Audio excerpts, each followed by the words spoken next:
Hi, this is Portia, and you're listening to the Fifth Period podcast. Hello, everyone, and welcome back to Fifth Period, the film podcast hosted by two media teachers, where today things are getting a little bit musical. So put on those tap shoes, open those umbrellas, and get ready to belt out your excitement for bad weather. My name is Mr. Brown, and with me as always is... Mr. Whittle, and I am not a happy film club attendee at the moment, Mr. Brown. Oh no, what's happened, Mr. Whittle? Well, for those of you who were in attendance last Friday, we're opening it up to whatever the majority vote is on the animated feature Where to Watch in Term 3. This has provoked a few students into going full campaign style, and it's looking like one's going to get over the line. I think on Friday we're going to have to watch a film and then talk about it on this podcast. That isn't going to be a fun one. Wow, we'll just have to wait and see. We will see. I like that you managed to do all of that without mentioning the film at all. Yeah, let's talk about the film that the podcast is about, as opposed to what's likely to be next week's podcast. On top of our breakdown of Singing in the Rain today, we will also have a student appreciation and our regular weekly watches and Tantalising Trailers segments. So if you want to skip ahead to any of those, I will leave time codes in the description below. Now, Mr. Whittle, we are always encouraging people to like and subscribe, but this week it's even more important because I have released a brand new short that features the two of us. And it is not just the sweet, soothing sounds of our voice like the podcast, but you will actually get to see our faces. Don't let that deter you. It is a Flight of the Conchords shot for shot, one of many on the channel that you can look at. Yes, so I happened to catch your short this morning. Well, you're short too. Yes, our short. Together we make a formidable team. So yeah, check that one out. And also, while you're there, catch up on all the old podcasts so that you can win our code word challenge. What's that all about, Mr. Whittle? So for the first half of this year, we had the idea of inside the podcast, we would just drop a random word, usually related to the film that we were talking about within the podcast. And for those keen listeners who were taking notes, they would have a collection of all the words that we had mentioned so that they would win a prize of some sort. Mm-hmm. Starring in a photoshopped image with yours truly alongside Mr. Brown for a film of your choosing. So if you come to us with the most collected code words from the first half of the year's podcasts, you will win the great fortune of something similar to what we've done with Mr. Brown and I being in the Back to the Future photoshopped image. We will give you the option to choose what film you'd like for us to be in. Hopefully it's incentivizing for people to participate. I think it's a cool one for sure. Try and listen to as many of those podcasts as you can and just note down those code words. That's it. Before we start singing our praises for our main feature, we first need to do the same for our student intro of the day. Portia, thank you so much for jumping in. I actually only met Portia last Friday, but may I say, it was delightful. She was super friendly, and despite not really knowing what the intros were, we're still really, really happy to just jump in and give it a go. I've said many times to you that my favorite thing about Film Club is meeting new people. So yeah, very happy to have Portia on board as part of the team. Fingers crossed you have picked media as a future subject for next year so that we will be seeing plenty more of you around. Very good. This film is probably the least requiring a spoiler warning out of any of the films that we've ever done. What, they sing in the rain? Yeah. I don't think there's any major twists and turns, but as really always, isn't, it is super important to mention that you will probably have a bit more appreciation for this segment of the podcast if you do go out and watch Singing in the Rain first. Yep. I know a couple of people were having trouble accessing it. It's not on a lot of streaming services. It is available on ClickView. The copy on ClickView is actually really good quality as well. So Yeah. That ClickView would be a way to go. Yeah, cool. Alrighty, well, let's jump in. 1952, Singin' in the Rain. I love this movie. I love it so much. I know you didn't have the same fondness for it that I did, but hopefully you've got some positive things to say about it. Yeah, so I wouldn't put it in as an absolute must-see classic like some people label it as, but I certainly enjoyed my time with Singin' in the Rain. Dual directed, so Stanley Donen and Gene Kelly. Not Steven Spielberg? No. Stanley Donen, a name that you might... Charade. Oh, great. Yeah. A few others as well. This was his second film directing, and all three of his first films were dual directions with Gene Kelly. All three of his first films? Yes. You can only have one first film. This is true. Like the first three that he made. Yes, very good. All three of his first films. Yes, have another coffee, Mr. Whittle. So Gene Kelly and Stanley Donen would team up a lot in the early 50s. Yeah, right. For me, just watching this last night, and as soon as they had that starting tableau where they're all in like the raincoats with the hats, just that really classic musical vibe of the era. And I had this huge flood of nostalgia because this kind of era is what my dad used to show me a lot of when we were growing up. Yeah, I was immediately sucked into it. Made in 52, but set in 1927. Yeah, which I think is interesting in its own right, that we are seeing a film that is of a past era representing an era that was even earlier. Yeah. So the mid-20s are known for that big time in film history of moving from movies, like they were just called movies because that's all you saw was movement, into the talkies, which is what we now commonly call movies, where sound came into play. And that's what this film is premised on, is that change in film history and the impacts it had on careers and the industry. Yeah, I like that it really sets the tone very quickly. You know that they are satirizing Hollywood immediately when it starts because it has that red carpet scene and everything's so exaggerated and over the top. And I love the fandom and the celebrity kind of representation there as well, like the way people are cheering from the crowd. For everyone except Cosmo. That's right. And then Cosmo comes in, oh, he's just the piano player. And they're like, oh, yeah. I would go nuts for Cosmo. He is one of my favorites. He's awesome in this film. When you say the energy was really kind of big at the start, I did like that introduction to the film. Like, it did take you in very quickly. The hype of what was happening, and yeah, it's an exciting scene to start with. Yeah, and I mean, exaggeration in a musical is very, very common, but I think they really heighten it even more to emphasize how larger than life these Hollywood celebrities were, and how they were always on. Like, I love Don's walking down the red carpet, and he's got this massive grin plastered on his face, and he's just like pushing people out of the way, and he just really milks it for the crowd. He's really great in the role, and you can tell he's having so much fun playing that character. I also note that it's kind of the four of them across the screen. You have Cosmo, the radio presenter, interviewer person, Don, and then Lena. Lena and Don are in like these fantastic bright white, whereas Cosmo's in the black, just pushed to the side, symbolizing what the dynamic is within that interview. Yeah. And then Don starts to go into his story, so they kind of establish how he's gotten to that point very, very quickly. They do a bit of a flashback as he tells the story. I love how his narration of the story and what we're actually seeing in the story completely contrast each other. The unreliable narrator. I love it. It's so good. Yeah. I'm always a fan of, because of that contrast. The humor is just palpable. Oh, it's amazing. Like, I loved that montage of the stunts. Like when so good. Yeah. And he's doing like slapstick and stunts, all things that are really embarrassing, while he's saying things like, above all, my motto was dignity. Yeah. Always dignity. Yeah, very good. Yeah, that's a lot of fun as well. Part of that montage, they sing a song called Ready for Love, which is actually one of the key lines from Singing in the Rain as well. But the synchronization in that scene, so it's Cosmo and Don dancing together, and it is so captivating.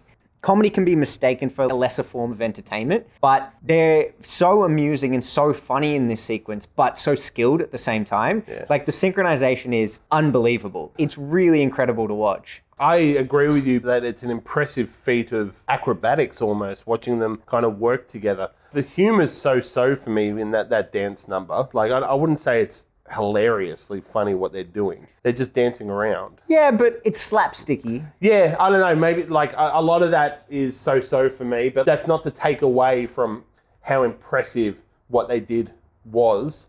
Like, that dance number is crazy. And then when Don's got Cosmo's bow and he's trying to get it back, like it's very, like, all the nuance that's of funny. it. Yeah, there is humor in it, but I thought it was good. Yeah, and look, I really love those types of performing duos. I said to you on Friday that, well, I actually made two comparisons in that sequence. Firstly, when they're doing their dance together, I said it reminded me a lot of Danny Kaye and Bing Crosby in White Christmas. Well, I actually asked you, I said, is that Danny Kaye on the screen? They do kind of look similar. Yeah. Donald O'Connor and Danny Kaye do have like a similar vibe.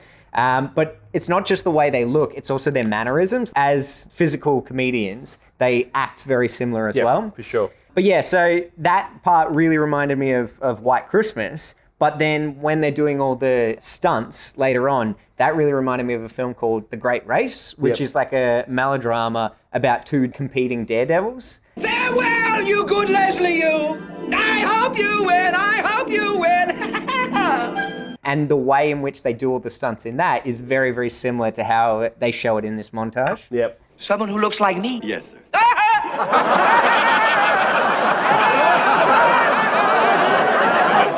Like, this is another film from the golden age of cinema, and I do feel that cinema at that time did play it safe in many ways, in that it's like, we know this works with the audience, we'll do more of that.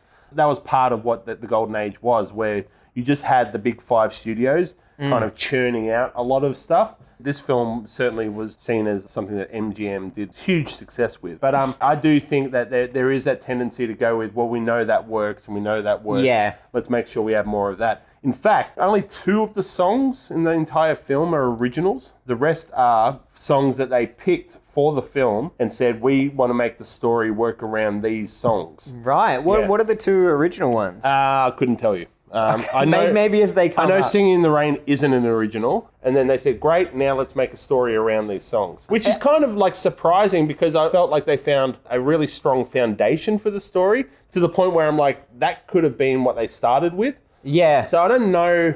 That's a factor I think found. there's at least one that doesn't fit in with the story. I think there's a couple that don't fit in with the story, but we can get to that. We'll address it as they come up. Yeah. Alrighty, so the film has established that Lena and Don are 2 famous stars and supposedly great friends as well. You can tell Lena really loves Don, but Don's not interested. Yeah. Lena has a super annoying voice, and she's a bit of an airhead. What's wrong with the way I talk? What's the big idea? Am I dumb or something? So they get Don to do all of the talking and publicity for them both, but her personality and voice are obviously hidden on screen because talkies haven't quite emerged yet. So she looks great on camera, and because of the over-dramatized way that they can kind of move through the silent pictures, it really works for her. When they were showing one of Don and Lena's big hits, when this was first kind of getting set up, we hadn't heard from Lena at this stage. It's until afterwards that Lena backstage talks to them and it's like, oh, now we get it. Yeah. The enormity of the cinema they were in. It made me think about how big a spectacle movies were in the day. This grand room was set up and everyone was suited and booted. Like, it was pretty impressive how big a deal a movie was back then. It was like going to the theater, yeah. Well, nothing else existed besides radio in terms of like an AV medium. The biggest thing that was going around were the movies, right? Yeah. So one night, after being mobbed by fans, Don lands himself in Kathy's car.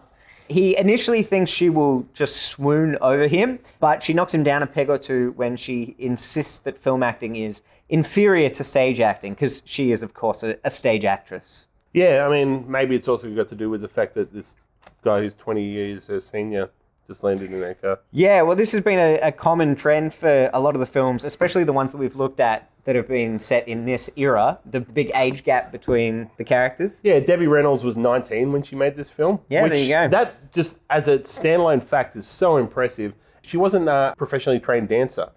She wasn't? Nope, she was not. Wow. She had done gymnastics throughout her childhood, so she had a bit of like nous when it comes to movement, but yeah, she put in all the work so that she could catch up with the other 2, so that, you know, numbers like Good Morning, she didn't look awkward. Gene Kelly was supposedly a tough person to work with on set. Is that right? Extremely tough. Both O'Connor and Reynolds have said that they didn't enjoy working with him. Wow. Yep. They were appreciative of what they did afterwards, but they said that, yeah, at the time, they did not enjoy working with him. Especially Reynolds was so terrified of him because he was just a tyrant in terms of if you stuffed something up, you'd hear about it from Gene Kelly. He was a well-established actor at this stage. His dancing ability as well as his acting, a bit of a perfectionist. Not to excuse that kind of attitude to a co-worker, but I can see Gene Kelly being in a position where he would have gotten to that kind of characteristic. Oh, yeah. I mean, it's certainly not hard to imagine. You hear stories like that in Hollywood all the time. I suppose if you've established yourself as someone that people know you have the talent to do that, then you have to hold yourself to a higher standard. And if you're working with an ensemble cast, you have to hold them to a high standard too. Like, I do think there's a good dynamic between the two of them on screen. It's great. Yeah, I think it works. So knowing what Gene Kelly was like behind the scenes, it all worked. Well, you and I have both discussed the kind of banter of this era of films as well. We spoke about it with North by Northwest. We spoke about it with Casablanca. And you clearly see it here too, where as soon as she insults him, he arcs up and then starts mocking her back. Well, I'm not in a play right now, but I will be. I'm going to New York. Oh, you're going to New York, and then someday we'll all hear of you, won't we? The back and forth banter of that, especially when he starts doing like the Shakespearean voice, is so amusing. Fear not, sweet lady. I am but a humble jester, and you are too far above me. Farewell, Ethel Barrymore. I must tear myself from your side. And then his coat gets stuck in the door anyway. So good. Good fun. Following this, at a party, Don gets his first glimpse of the talkies. Yes. And everyone is blown away, trying to figure it out as if it's like a magic trick. Like someone's behind the screen. Some are saying it'll never take off. They just want to put the kibosh on it. Kramer, what am I going to do? Do you hear that? The guy's going to put a kibosh on me. You know what a kibosh is? It's going to be kibosh. I think you said the kibosh. Yeah, mixed responses and is meant to exemplify what crowds would have felt like when it was first coming in as well. At this very same party, Kathy ends up being the entertainment. Of course, Don takes this as another opportunity to tease her. She tries to retaliate by throwing a cake in his face and then ends up hitting Lena in the face. Yes. Here's one thing I've learned from the movies. Lena never wants her to work in that town again. I find Lena to be the most hilarious out of the whole film in many great. scenes. I think that she is a scene stealer. The scene where she's with her dialect coach. And I can't stand him. And I can't stand him. So good. Very, very funny. And like the juxtaposition between the coach and her, like the coach is very eloquent. Where I can't stand you. Yeah, that coach, by the way, she is in a lot of Jerry Lewis movies. Okay. And she was fantastic. Like in the original Nutty Professor with Jerry Lewis, she's the principal's assistant. Right. She's really good at playing opposite him, with him being so quirky and her being like the straight character. Yep. So then we have the scene where Don and Cosmo walk through the studio lot, and you see them go past set after set, and they're all wedged right up against each other. Oh, yes. I mean, it's cool seeing all the different sets and like the moving sets and stuff like that in the background, but also the fact that they're pressed so tightly together into the space really emphasizes that they're just churning out movies. Yeah, for sure. I liked that in general about this film, the insight it gave you to this era of Hollywood. Like, it's still obviously made for a movie, but it's somewhat of an accurate depiction, I would imagine. Well, yeah, I just like how this really reflects what Kathy says when she's baiting him, and she says, like, oh, you've seen one, you've seen them all. Kathy baiting. Nice. Yeah. Anyway. So, yeah, she says you've seen one film, you've seen them all, because they are pretty much just all the same. Like, the hero comes in and then he saves the romantic interest and then they fall in love at the end of it. Like, they were all the exact same thing. Yep. Because Don's a little bit down, like he wasn't able to track Kathy down to apologize or to kind of follow up on it, Cosmo tries to cheer him up by singing Make 'Em Laugh. Oh, yes. I think this is probably my favorite song of the film. Make 'em laugh, make 'em laugh. Don't you know everyone wants to laugh? I just like Cosmo being crazy. I found this actually funny. Like, he's so impressive in this. It's just wild. I was watching for it, and I think once the song kicks in, maybe he's miming to a pre-recorded track. But prior to that, when he's doing the little bits with the piano and then he steps on the piano and stuff, that's all real. Like, and that's a take that he would probably have to do it. In fact, he did have to do it multiple times in this one. There's an anecdote where the original footage got lost on that first take, so he had to go back and redo the whole thing, and he was not a happy man. No, you wouldn't be. Connor. But yeah, he sucked it up and did it again, and it's a fun little sequence. It's great. Yeah. And like this kind of physical comedy, it doesn't really exist in this form anymore. It would be more choreographed. Like, I'm sure this is very choreographed, but it would be more like a slapstick sequence between two characters rather than one character and then basically looking like they just said, go. Yeah. Just be amusing. Trip over yourself. I would say, though, that comedy like this doesn't exist anymore because we as modern audiences are beyond it. I'm not. So you'd like something like this in a modern movie as well? Yeah. Yeah, see, I don't find it overly funny watching it now. But you just said, though, that you really liked this sequence. Yeah, I do. But like to like it doesn't mean I'm finding it hilarious. Yeah, like, I don't I'm know that like I said I found it hilarious, but Yeah. I'm super amused by it. The same as the number they do together at the start of the film. It's impressive. Like, and this one more so. Like, what's his name? O'Connor. Donald O'Connor. Donald O'Connor. Like his use of facial expressions. Oh, like so the good. guy's got a rubber face. It's so impressive to do it with the beat. That's what really sells it for me. On it, yeah. Because it's not just a beat. There's random sound effects and things that are in there. And you kind of wonder, what was first? Did Yeah. they do a soundtrack that he then has all these moves to? Or did he do moves and then someone comes in and scores certain aspects of that? My assumption would be the former, where they recorded first and he practiced. I don't know if I'm right. Well, there's this great clip of Jerry Lewis. I don't know if you've seen it, where he goes into a boardroom. It might be from like the Bellboy or something like that. And it's like this empty boardroom and he goes behind the desk and there's this kind of like a big band song playing and he just mimes being like this big boss telling people off in time with the music. And it is so amusing and the same sort of style. Like Yeah. I really love how he can punch himself in the face at the exact moment that the glockenspiel comes in or whatever it might be. The wall flips at the end. Obviously, it's such an iconic moment in the movie. They did that in all the live versions of the show too. Oh, right. And they don't strap him in. He literally does Yeah, just do yeah. the flip. Yep. So just very impressive. We then see a glimpse of Don and Lena's new movie where she's wearing the giant wig. What dope would wear this? And they're like, everyone wore on Lena. Then everyone was a dope.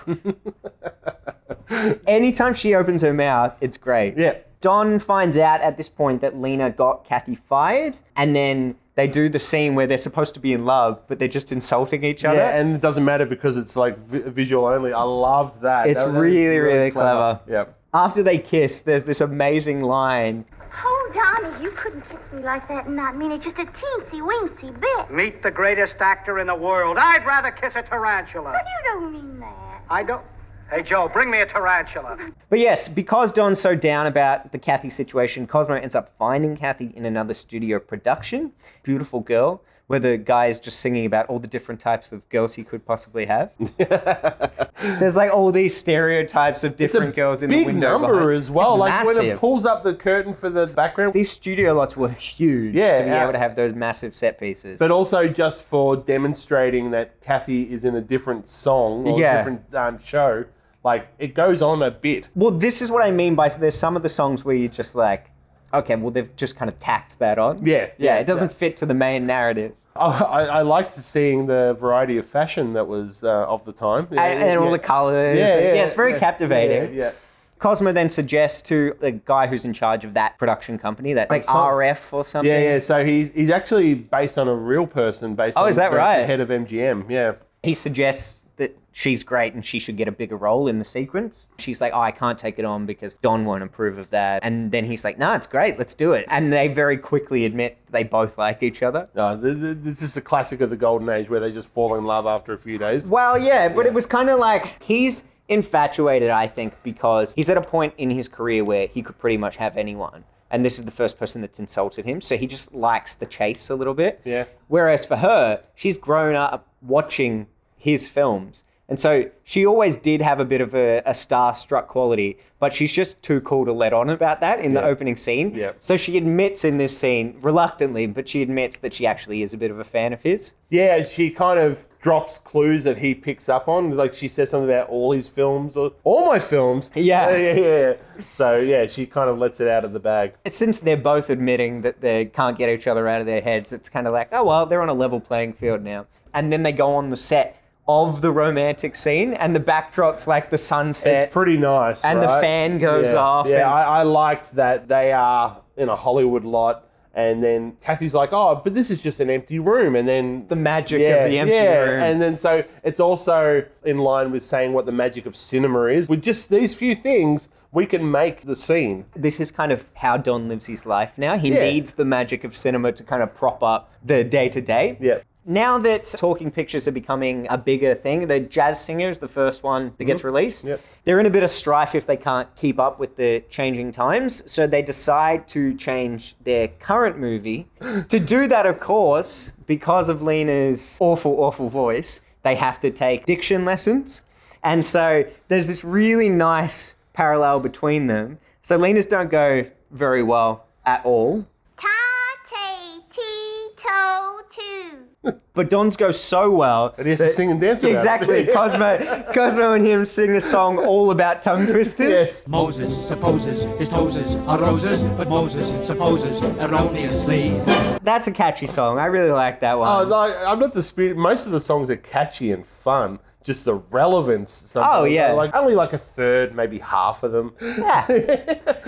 Well, this is the thing for me, though. I'm like, oh, I don't care. I'm having a ball. Yeah, like I was having fun. There's a point where it shifts for me, where it's like the tedium kind of sets in with the numbers, but like we'll get to that. I reckon I know where it's going to be. At this point, I was still on board for sure. This is just a fun song. Like they're jumping on the pianos and they're like throwing up props and stuff. Yeah. How much of this do you think is choreographed versus them just kind of going with the flow? There's steps that are like so sharp, but then there's other things that really look like they're just kind of winging it. I don't know, like, because these guys are pros, right? Like, Yeah. I assume Donald O'Connor also is, because Gene Kelly certainly was. So they would have loose notes, at least for all of it, because you know this as a media creator, like blocking and staging counts as well. So where they are within the shot. But I still think they would have themselves devised a lot of what they were going to do. Either way, I think it's really impressive because either they're really good at winging it in those moments, or if they're not winging it and it is actually choreographed to the finest detail, they are really good at making it look like they're doing it off the cuff. The very end of this song, where they plonk the teacher on the table and then they stack stuff on him. Yes. And they just throw the sign randomly at him, but the sign coincidentally stays upright so we can see the sign. And then at the end, they grab the sign. They grab it and bring it forward. I love that. And it just says vowel A, and they just say, A. Yeah, but like you're right in terms of the choreography of all of that happening, assumedly multiple takes until they got it right. Yes. Yeah. This is where I had the note. So Kathleen Freeman was the one who was Lena's vocal coach. And she is just a fantastic comedic actress. Okay. Go check her out in some old Jerry Lewis film. I mean, if people want to suggest a Jerry Lewis film for the podcast, I would lose my mind. Yeah. Mr. Whittle doesn't look excited, but I'd be excited enough for the both of us. I don't generally like this era of film. Have you seen many Jerry Lewis films, though? No. Familiar with the voice. Yeah, familiar Pretty with lady! Yeah, it's so incentivizing. Yeah, right? Doesn't that make you want to watch it? Then we get the first time they actually try to record with sound. And it is an absolute disaster. So they face away from the cameras, the heartbeat gets picked up, and it reminded me of the very similar scene in Babylon where they try to record for the very first time and everything goes wrong. Surely Babylon doing that sequence is a homage to this. Like, it's so similar. My direct note here is it reminded me of the scene in Babylon, but it also reminded me that when I was watching Babylon, all I could think of was how much I wanted to be watching this. Ah, right, there you go. Yep. Yeah. So both depict the transition from silent films to talkies, but this does so with an hour and a half less runtime. Yep. I feel like it's more entertaining. Like it doesn't feel... Are you talking the whole film now or just this sequence? I feel like the whole film is more entertaining. Yeah, I agree. But I will say that sequence in Babylon was one of my favorite scenes in the whole film. Yeah, it was great, but I still think I liked what Singing in the Rain did with it instead, where it was funnier and less tense. The tension's still there in both, but like I feel like Singing in the Rain focused more on the humor aspect, especially with the sound design of it all. I thought it was really cool how they were able to, when she turns away from the mic and then like swings back past it, like the way they'd make the sound wave in and out. That was very well done. Yeah. I agree. And like 70 years earlier, and it's a better depiction. Yeah. Even at the end of Babylon, though, they do go and see Singing in the Rain. Yes. So just in case you missed it, we based our whole film on this one. I like that they show some of the issues with it, but then when they're actually screening the film for a test audience, a whole bunch of new issues arise. Surely they knew this before you pressed play. I guess they did, but they had to release it for test audiences. Well, it was a test screening, wasn't it? Because then they're like, we have to release this in 6 weeks. What are we going to do? Yeah. But there's certain things they couldn't factor in. Like before, they never had to worry about how cheesy the dialogue was because it would just come up as text on the screen. And reading that text is never going to seem as cheesy. And also, what they were saying wasn't necessarily what they were putting in words. Yeah. At one point when Don's recording, he says, "Oh, can't I just say, I love you, I love you, I love you," instead? And so when he says that, people are like, who wrote this dialogue? And like, not it's only ridiculous. That, because the microphone placement, you hear him coming with the I love you, I love you. I loved that. That was great. But yes, when it goes out of sync. No. Yes. It's very, very amusing. And it's what spawns the whole idea for the major turn of the film as well. Yes, yeah. It comes from that mistake. The genius of Cosmo. He comes in with the idea. He does. He gets Kathy to stand behind him and go, recite the lines. And then he's miming them. Even that, Donald O'Connor, very impressive actor. Oh, yeah. It is conceivable that that's him singing it because of how well in sync he is to her voice. Yeah. He actually matches up better with her voice than I think Lena does later on. Yep. So this all happens when they decide to turn the dueling cavalier into the dancing cavaliers. So that Genius. they can, yeah, it's so good. Make you a writer, Cosmo. Yeah. They stay up all night trying to think of ideas so that by the time they have finished thinking about it, they don't sing a song about the ideas or anything like that. They just sing a song about the fact that it's morning. Yeah, look out the window. Oh, crap, it's morning. It's morning. Better sing good morning. Here's a song I prepared earlier. So this is where it got a bit on the nose for me in terms of what are we watching right now? It's a catchy number. I was singing it this morning in my head. Oh, there you go. Doesn't mean it was relevant to the film. But this is the part where it shocks me that Debbie Reynolds didn't have prior dancing because it starts off and the guys do a lot of dancing around her. I couldn't quite remember if she joins in or not. So I was like, maybe she'll be like the singer while they dance around her. But then she definitely joins in and she holds her own. She does great. Absolutely, yeah. I like the set. It's kind of like they're moving through a dollhouse. You see them go through all like the different rooms. Yeah. They pick up the raincoats again, just in case you forgot. Still singing in the rain, guys. I also love the moment where they collapse into the couch and they all turn to each other and laugh. Yes. And we finished our song. We're so fun. But yes, they have this great moment where they realize they're going to do the musical and then they obviously can't do that because of Lena. And so then they have to do the overdubbing. She can't act, she can't sing, and she can't dance. A triple threat.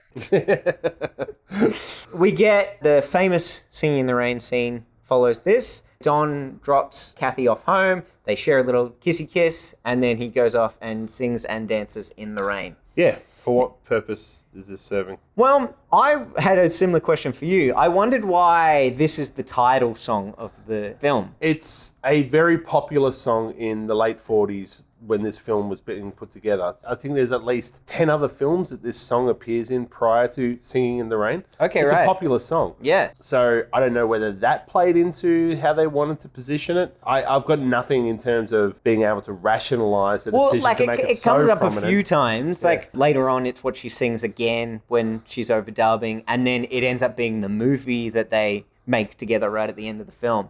I get the idea of having like a really good night and then... He's joyful after, like, this is obviously he's building his affection for Kathy and like he's just dropped her off and he's all excited. So yeah, he has got elation in the midst of what would be an otherwise gloomy day.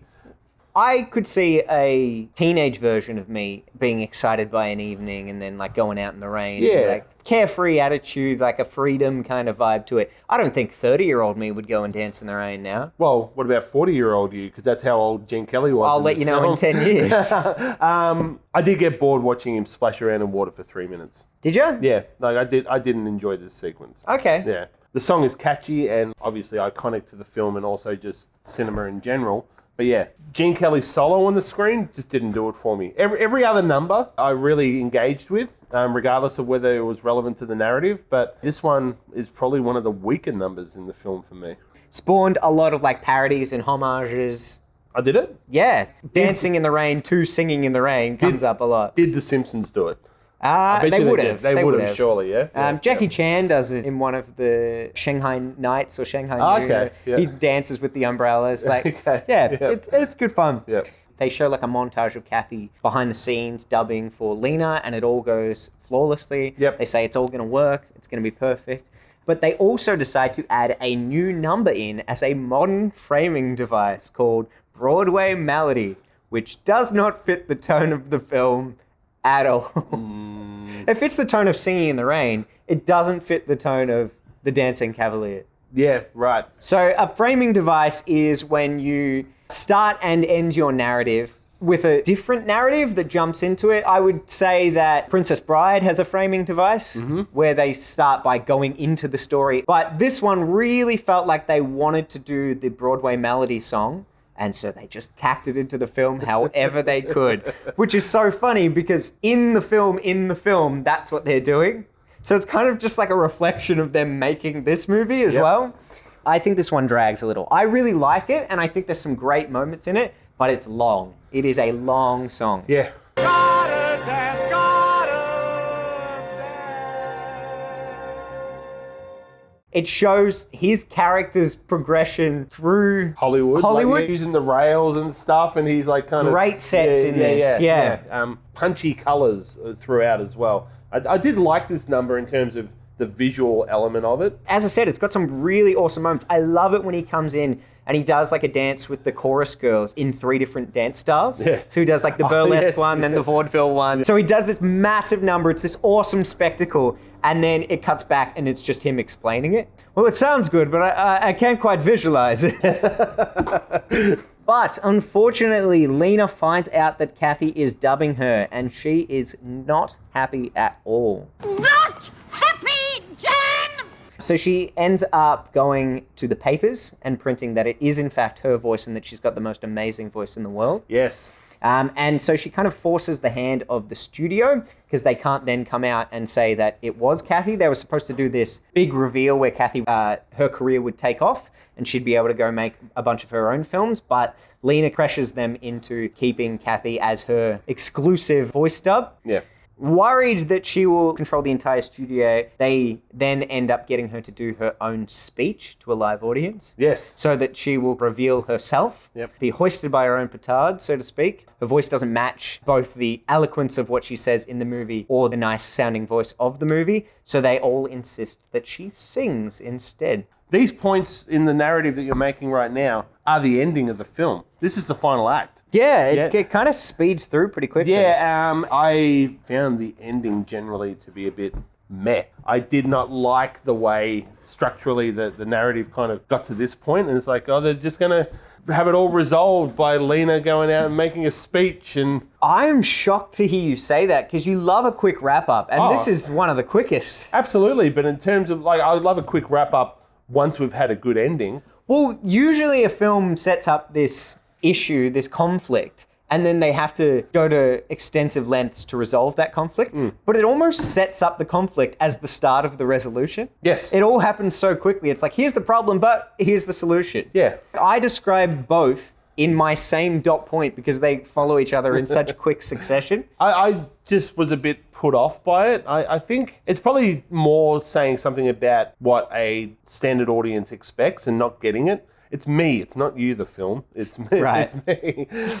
I'll tell you something I do really like about the ending. I've mentioned many times on the podcast before, I hate it when there's a conflict within a film that could easily be resolved if characters just had a quick chat. Yeah. And I like that resolves itself very, very quickly in this. Kathy gets annoyed that Don insists that she sings for Lena.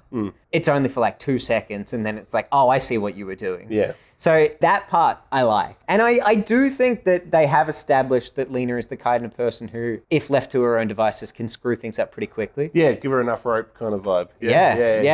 Speaking of rope, they do pull down on the rope, revealing Kathy behind the curtain. Pay no attention to that man behind the curtain. Yes. And I love that they give one more chance for Cosmo to come in and start singing the voice. Like that part's quite amusing. He's singing and Lena's still like miming along with him. Kathy makes a run for it and Don says, "Stop that woman. She's the talent behind everything that you've seen tonight." Professes his love for her and everything's dandy. The dandy ending. You don't like a dandy ending? Yeah, tonally with this film, it lacks drama. Is it meant to be a comedy predominantly? Is it meant to be a mix of both? I think it falls flat a little bit in being enough of both. I just found it a bit too light. I mean, it's a musical. Yeah. There are dark musicals, but I don't think I need much more conflict in this. I know what I'm going into. Yeah. There's no tension because it's just fun. Yeah. Like when they go to pull the rope up, they're all like marching in time with the music and all pulling it in sync. Like it's just funny. The movie does come across as being a big vehicle for the musical numbers. Yeah, the one where he sings in the rain. What's that one called?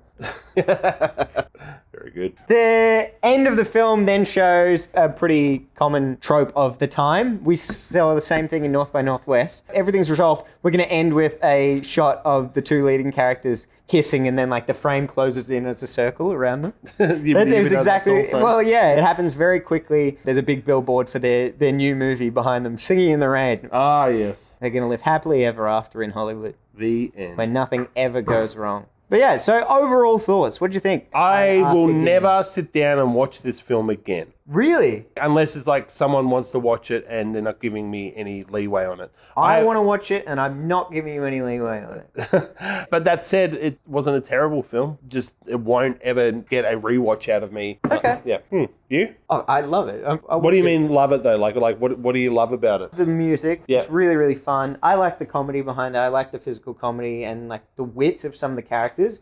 You know I love a good sarcastic character and this film is riddled with them. Yeah. Especially Cosmo to Lena. He's got some good lines to Lena, real great scathing points. Yeah. My favourite was actually not to Lena, but to Kathy. He says something about, we've been looking in every cake around town for you. That's really good. It's like stuff like that. It's like a lot of fun. I love this. This is a fun watch. Sometimes you just need a light musical. Well, sometimes I do. Clearly you don't. I don't. No. Well, The Greatest Showman was in the voting polls for a potential future watch. And you were saying you were interested to watch it. I've never seen it. And it gets high reviews as a more recent musical. I know you are such a fan of it that you've done a shot for shot of one of the songs from it. I have. Checked that one out on my channel. Shameless plug. There was some shame. There's plenty of musicals out there that I do like. We did Mary Poppins earlier this year, and I'm a massive fan of Mary Poppins. Yeah, so that's an older era. Yeah. What gives? So I said there's exceptions to the norm, but for the vast majority of them, it's just isn't for me. Like one thing that I find particularly interesting about that, because I'd completely forgotten your fondness for Mary Poppins, and now I'm thinking like, oh yeah, like you really love Step in Time, and like there's a lot of similar sort of physical dancing and comedy in this, and yet didn't quite land as well. I did think the same. Like I'm being contradictory by being a bit more critical of this for things that I also liked in Mary Poppins. So maybe it's just the execution, like how they did it, who it is that's doing it. Maybe I'm a Dick Van Dyke man, a dickhead, if you will. I will, yes.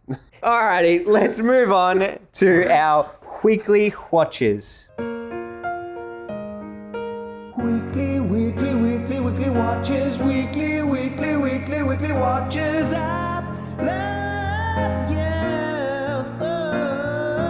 How many weekly watches do you have this week? Strap in. I have had a bumper week, so I've got 6. Wow. You? 4 movies, 1 television show. All 6 of mine are films. I didn't have any TV this week that wetted the whistle. Oh. You almost. I even lisped it as well. Wetted the whistle. Yes. So coming off the back of our last podcast, I went and sourced not 1 but 2 classic Sam Neill films. The first one was In the Mouth of Madness, 1994 John Carpenter film, and the other one was 1981's Possession. One of them came up because I was looking for the one that you recommended, Possession. Yes. And the memory was a bit foggy on which one Mr. Brown said to watch, and then because both of them came across, I said, well, why can't we have both? Yeah. Poquero las dos. And both of them...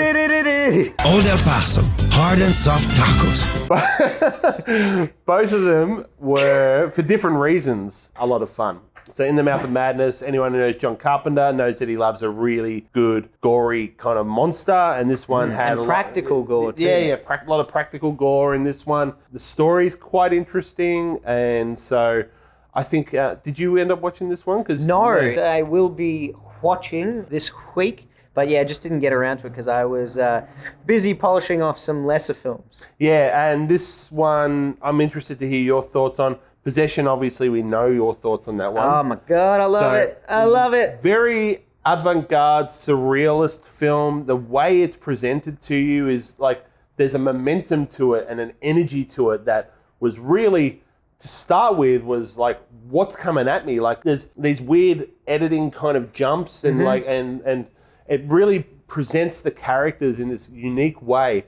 And once you kind of knew what it was going for in that regard, at least, you could get on board with it. There's some midpoint scenes in there that are really engaging, like the subway scene. Oh my God. That kind of thing. And then the film just moves in these different spots, and it'll be a challenging watch for any of our student listeners. Yeah, I certainly wouldn't recommend it to younger listeners. It's very full on. Yeah. I really adore it, but it's a hard watch at times. Yeah, and certainly mature cinema. But yeah, really enjoyed it. Nice. I'm going to kick things off with Dan. Dan. So, I finally watched Dan. I had attempted it twice before. Everybody knows this story by now. I'd attempted it twice before and fallen asleep. I always said that I didn't fall asleep because it was boring. I fell asleep because I was tired. But in addition to me falling asleep, it was also boring. And that has been proven now that I have watched it through. I am not a fan, and I will shout that from the rooftops. I identified why I didn't like it. It felt too far removed in terms of being able to empathize with the characters. The characters didn't have much of a personality for me, so I was kind of like, I don't really want to get behind anyone because I just don't care. And the situations they were in, even though it's trying to depict a world that's not too far removed from ours, it is very far removed. And so you can't really even see yourself in the scenario. So in that regard, I just didn't care about both the characters and what was happening in the story. Interesting you bring that up. Like, well, I was talking to my Year 11 media class about when you have a setting of a science fiction film, whatever science fiction film you're talking about, you're willing to accept that world because you know you're watching a science fiction film. Yeah. But maybe you're saying, and correct me if I'm wrong, that you need a balance whenever that is there, like where it may be fantastical in nature in terms of what year it's set in and what's flying around and whatever's going on in terms of their world, but you still need that human empathy to kind of counter the fantastical nature. That's exactly what I'm saying. And I think the first Alien film is a really good example of that. Obviously, this is a fantastical situation. We don't know what it's like to be on a spaceship. We don't know what it's like to encounter aliens. However, the way those characters act in those sequences, the way they establish a rapport with each other early on so that you can just be like, oh, these guys are cool. Like, they're joking around. They've got a job to do. We don't really get the job itself, but we understand that that's how you would act in that situation. So that when they are put in peril, you do really care because there's some heart behind the characters because you've already connected with them. Yeah. Whereas I didn't really feel like I connected with any of these characters. So it didn't Chalamet your expectations? No, it did Chalamet my expectations because my expectations were super, super low. Right, okay. Very good. It seems I might have watched it in vain because last week on the podcast you said this. If you watch Dan 1, I'll watch one of the Barbie films. And it seems I may not have even had to go through the torture because it seems like that might be what we're going with for next week. It's certainly ranking highest in the votes so far. Next up for me, Avatar. Not bad. Not bad. I know Javatar will be happy to hear that. Jave is a big Avatar fan, and it's never really interested me. Released 14 years ago now, and I still hadn't seen it. Massive, massive hit. Still might rank as the biggest box office hit. Yeah, I think so. Had no interest in seeing it. I had heard the concept and I thought, yeah, it just sounds like Pocahontas. And I'm not a big fan of Pocahontas, but I would say this was better. You could see the correlation with parallels. Yeah, people get brought into a tribe and then they connect with those people, and then the barbarian group that they've come from, they no longer align with their beliefs. Yep. But yeah, not bad. I wouldn't say it was amazing. I don't know that I'd be returning to it anytime soon, but It was beautiful to watch. Like, it's a visual spectacle, and the characters are actually really likable. The lead characters are great, but even like the bad guy characters are quite good in that role. Like, you can tell they're having a lot of fun playing jerks. I loved your letterbox review though of unobtainium being the yes, the a little on lamest the name. nose. Yeah. Here's a substance you just can't find anywhere. What are we going to call it? Unobtainium. At least June calls it spice. Spice. That's Avatar. Not bad. So for me, the final four I've got are all modern films. The first being Spider-Man Across the Spider-Verse. I finally got to this film. Didn't see it at the cinemas, and I thoroughly regret I told not you seeing you it at would. the cinemas. And you did tell me, and I'll totally accept that. You told me multiple times, and I'm like, probably currently the best film of the year for me. It was really good. I don't even know what to say. Like, I didn't think they could up the ante on everything, and they did. They did so well. The animation alone was just mind-altering. Like, the color use and, narratively really interesting and a lot of fun. And I'm saying right now, it's probably the best film of 2023 so far for me. The fact that you're even referring to it as a film. This conversation has already been had earlier today with Ollie, Javier, and Leah, that an animated feature is your topping best film, so far. There's plenty to come this year. Whew. We got Wonka coming out. Dune 2. Don't even get me started. Talking about films that are in the running for best film of the year, I saw Talk to Me Like Lovers Do. The first thing this morning, after not seeing you over the weekend.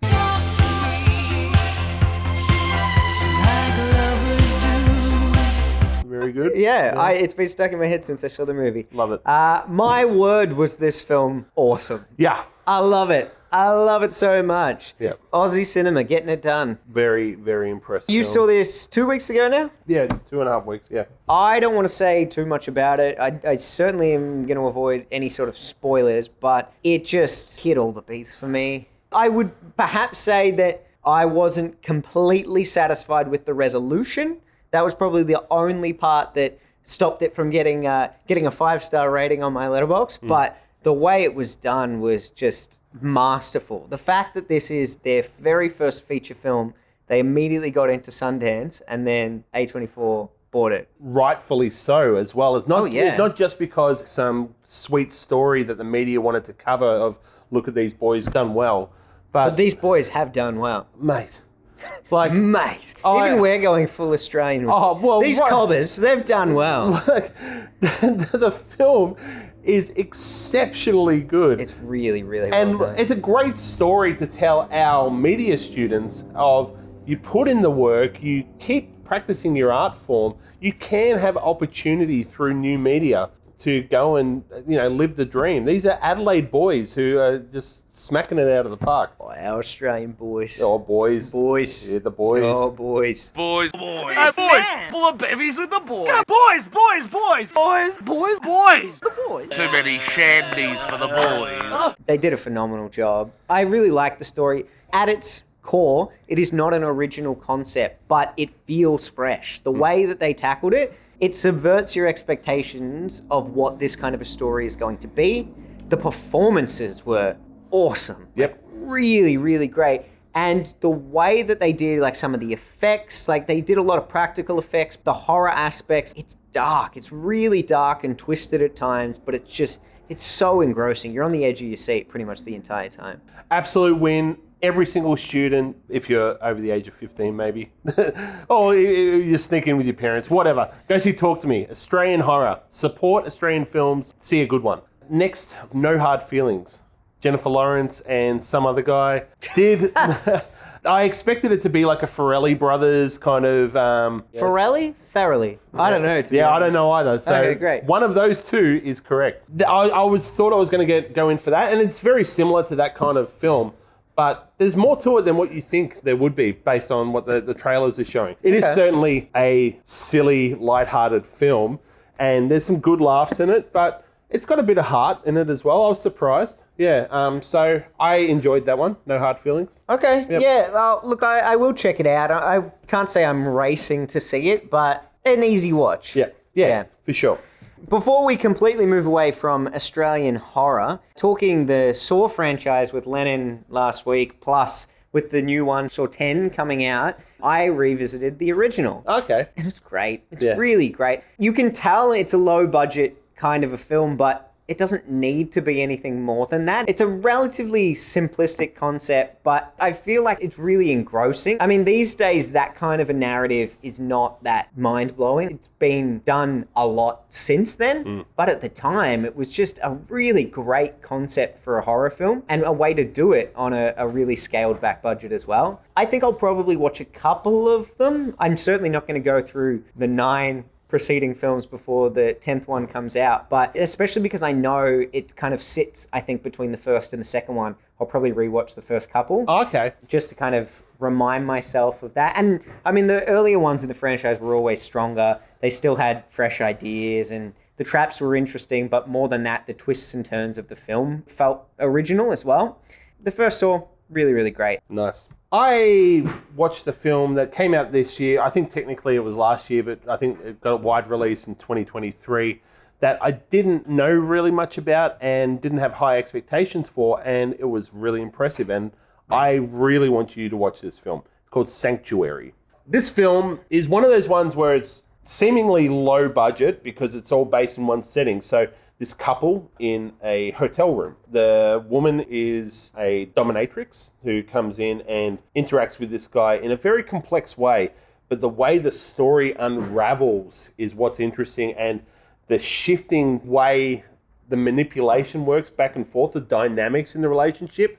It's been done before, but I was enthralled by the way it moved and moves and moves again in terms of what the film is. It's a very psychological kind of thriller, if you want to generally genreify it. I really liked this, Sanctuary. Yeah, okay, cool. I'll have to check it out. Yeah. One more for me. This one's a TV show. It's called A Million Little Things. I'm not sure if I've ever spoken about it on the podcast. I feel like the last season finished before we started up the podcast, and season 5's only just come out now. So it is a dramatic show. It's about a group of friends, and in the very first episode, one of the friends takes their life, and it's about the rest of the group kind of coming together and trying to work out why. And it starts from this incident and then evolves in how they all move on from that moment. But they all have these really complex issues in their own lives, and it kind of makes them reassess everything that they've gone through. Really good performances in it. It can be a little cheesy at times. It is a drama, and it does try and keep up with all the latest trends of what's going on in the world as well. So they do like half a season on COVID and stuff like that. And sometimes that can be a little tedious because it's hitting all the same beats that all the other TV shows are on that same issue. But overall, it's really engrossing, and it has a nice balance of drama that makes you feel really sad at times, but also heartwarming moments that make you feel quite warm. Yep. Amazing that heartwarming moments making you feel warm. But yeah, I really like it. The fact that it had James Roday, aka James Rodriguez from Psych, the main guy from Psych, in it. Yeah. He has a really nice balance of comedy and heartbreaking moments within the show as well. So yeah, that's called A Million Little Things. It's on Stan. Nice. Last film for me was I Like Movies. I've heard that about you. This title got me captivated, so I checked it out, and it was awesome. It's a Canadian film where a 17-year-old is setting up what he wants to do with his life. He's a bit socially awkward, passionate about films. The opening sequence where him and his friend make a movie, the teacher had this intent. He's like, yeah, but like I didn't want to talk about that, so I just made this instead. Resonated with us a lot. I really liked it. Heartwarming, funny film. It was really good. The main actor, he's fantastic with his social awkwardness. I like movies. Yeah, cool. Me too. Yeah. Alrighty then, we shall move on to our tantalizing trailers. Trailers. Tantalizing films. Trailers. Don't know if we will be a fan. How will it be? We'll know in time. Any more than you had last week, Wits? Yeah, I've got a couple more, Hey. which was more than the Nun. You had Nun last week. One that I will start with that I actually sent to you, and I think you watched it as well, The Changeling. Did I? You said it looks awesome. I'll also check it out. Did I? Yeah. Anyway. It couldn't have been that awesome because I've clearly repressed it. Well, it's got Lakeith Stanfield in it. The Changeling, is the title of the old film. Oh! But it's a TV series, and it doesn't yeah. look like it's got anything to do with the original film. Yeah, actually, it does look good. Yeah. I remember now. Yeah. So that looks impressive. It's a horror where a couple is trying to work out, I don't know, something, I can't remember what, but... it's clearly had a really big impact on the both of us. Oh, look, at this point in the day. Coming in September, TV series, looked a lot of fun. I've got a couple of horror ones too. The benefit of going to the movies to see a horror film is that all the trailers are horror films. If you like this horror film, look at all these other horror films that are about to come out. Yes. Yeah. So the first one was called It Lives Inside. You also saw this one? I've seen the trailer about a month ago for this one. So it's the Indian family. Yeah. It looks really good. It looks so good. Yeah, really good. The trailer doesn't really give too much away. It looks like it's kind of a demonic possession type film. Yep. But similar to when I first saw the trailer for Talk to Me, the way that it was shot really grabbed me. Mm-hmm. It looks like it's going to be really good in terms of its suspense and its scares. Visually, it's quite captivating. Yeah, I think they've got it slated for a late September release leading into the Halloween period. This one, I think they're saying is going to be a good one, so they're going to give it a decent run. Because it looks great. It looks really good. So that's... It Lives Inside. It Lives Inside. Second one for me was one I watched and went, nope, and then moved on. So I don't even know why I'm spruiking the trailer, but I did watch it, so I have to mention it. It's called The Moon. It's a Chinese film, and it's got that look of, the film Gravity, or Gravity. based in space, isolated individual, how's he going to get out of it? But there was nothing in terms of anything outside of how's he going to get back. That's all it was. Yeah. And it really didn't even imply that there will be more to the story than that. And I'm like, nope. Looked way too plain and cliched. As someone who still hasn't watched Gravity, that's not grabbing me. Oh, you haven't seen Gravity? I liked Gravity, but I guess it's not too dissimilar to what I just described. So maybe I don't know why I liked Gravity. To mix up my horror ones, let's go with You Are So Not Invited to My Bat Mitzvah. This is a new Adam Sandler and his family project. It looks like it's going to star his daughter. It's going to feature both of them, but it looks like one of them will be the lead character while the other one acts as her sister. Yep. He is playing their dad in it, but it looks like he's taking a bit of a backseat in terms of being a major role in the film. And it looks like it's going to be more of a drama than a comedy. It will definitely have comedic moments in it, but it looks like it's going to tackle a lot of teen angsty type issues, which is pretty cool because obviously he has the power to just be like, if my daughters want to be in a film, I can get a studio to greenlight that. That's and he fine. can, and he did. Yeah, exactly. It looks quite good for what it is. I mean, I wouldn't say that this is the kind of film that I flock to, but if you do like teen drama-y kind of films, it looks like it's going to have a bit of heart to it. And they've got some good acting chops on them. They certainly look like they're giving good performances in the trailer. It looks like there will be comedic aspects through the social commentary on it, especially from the perspective of Sandler, who's actually her father playing her father in the film. Yeah. She's growing up and he can't keep up with it. Art imitating life. Probably, yeah. Yeah. So that's You Are So Not Invited to My Bat Mitzvah. Cool. Last one for me was TV series The Continental. Breakfast. From the book of John Wick. The prequel-ish story that tells the tale of how the Hotel Continental from the John Wick movies got its reputation as the salvation point. It is what you'd expect it to be in terms of a trailer. It shows a lot of action. Because it's a series, assumedly you get some decent action sequences in every episode or nearly every episode. Right. So they kind of combine everything, say, hey, there's going to be a lot of action. Mel Gibson's in it. I mean, it's so on it. I like the world of John Wick. I really liked number 4. So I think I'll check it out, but reluctantly. I don't expect to be wowed by it. Yeah, see, I still haven't seen John Wick 4. I've seen the first 3 and I do like them. But for me, it's action and it's Keanu. Yeah. So yes. Without Keanu, it's just action, and I'm not sure that's enough. It is some of the most impressive action in cinema, but I don't know that that's enough for me. Yeah. My last one is A Haunting in Venice, which I do think I have brought up before, but it was a teaser trailer when I first mentioned it. This is the new Poirot film. It looks pretty good. I've said before, I'm a big Agatha Christie fan. My dad has his entire bookshelf is all of the old novels. These are the kind of coffee-stained books. They're all fallen apart. They've got sticky tape on the spines. Yeah, he collected them when he was growing up. And so it was one of the earlier things that I read. I'm not a big reader now, but yeah, I really enjoy the books. I've seen quite a lot of the movie versions of them, and the Kenneth Branagh versions never grabbed me. Murder on the Orient Express, it's not through any fault of the film. I don't like that story.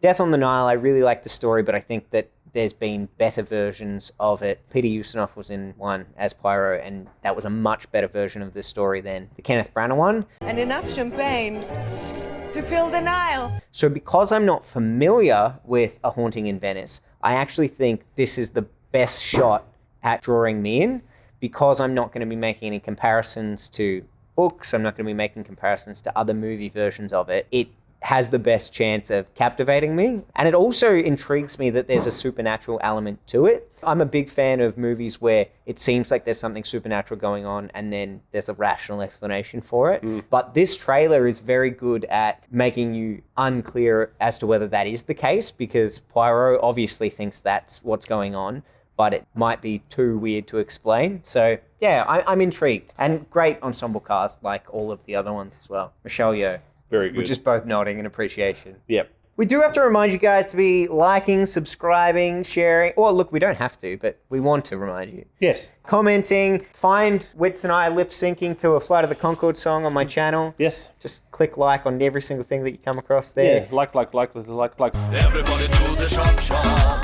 Chop, chop, chop, chop, chop, chop, chop. Code words so that you can be photoshopped for a future episode. What happens if we have multiple people come forward with all of the codes? Multiple photoshops? Yeah, but good luck. I don't think everyone's going to find all of the codes. There's a challenge in itself, guys. Make a ton of work for Mr. Brown by multiple people coming forward with the same amount of code words. I spoke to Athan today, one of our most diligent listeners. He is. And I don't even think he's going to go back and find all the code words. No. I reckon Sharky. Hey, it's Sharky again. I love Star Wars. Sharky would be in on it. Javier certainly would be a contender. He was keeping a list initially, I think. Yeah. He's in year 12, though. He's got other things to focus on.